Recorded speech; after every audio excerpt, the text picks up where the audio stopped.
Antony and Cleopatra, in some ways it's like a Romeo and Juliet story about grown-ups, but I don't think it can compare. It's tragic. Both lovers die in the end, Cleopatra by suicide. It doesn't compare that well, but I do want to say something about it. It's not one of Shakespeare's most performed plays. I've read it. The Shakespearean troupe has never done it. You know, one of the problems is finding a woman or a girl to play the part of one of the most renowned beauties of all time. Cleopatra is supposed to be unbelievably beautiful. Antony, this is Mark Antony. This occurs after Julius Caesar had been murdered. And Mark Antony was one of three men who ruled the world for a while. And if he had played his cards right, he could have become emperor of the world. That's one of the things that's so compelling about this play. He gave that up because he could not give Cleopatra up. Antony was married to Octavia. I believe that she was Caesar's, not Julius Caesar, Caesar who became, I think, Caesar Augustus. I think the first emperor of Rome. I'm not a history teacher. And I think Octavia was Caesar's sister, I think. And they were married. Caesar was one of the triumvirate. Antony, in Egypt, fell in love with Cleopatra. And let me jump to the quote. The one quotation that I can come up with, and maybe the only one just immediately from this, is describing her beauty. How she was not like other women. And it goes like this. Cloy means to give you too much of a good thing. If you ate too many chocolate bars, you would be cloyed. They were good, but you don't want any more. Cloy. Other women cloy the appetites they feed, but she makes hungry where most she satisfies. You just could never get enough of Cleopatra. And Antony... and the other thing to tell you about this play is you've got...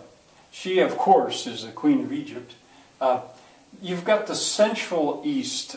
She doesn't only represent herself and her beauty, but all the mystery and the sensualness of the East with its passion. Not a logical world. And that is in contrast to the logical West, the world of Rome, with its patriotism and its logic and its duty. And Octavia, by comparison to Cleopatra, is cold. And Antony is there, torn between these two worlds. There is one quote. He strode the world like a colossus, or something like that. I should look for that. And anyway, he loses all of his honor as a Roman when he flees the battle of Actium. This was a naval battle, and Cleopatra was there with her ships viewing the battle, and she became afraid and headed back to Egypt. And when Antony saw that, he followed her. He left the battle and followed his love. Well, a Roman cannot do that and still have honor. And ultimately, armies turn against Antony. He's wounded in battle. He will die. Cleopatra is secluded in a temple, and she's captured. But her servants know what she wants, and they bring into her a basket of figs. And in the figs, there is a poisonous snake called an asp.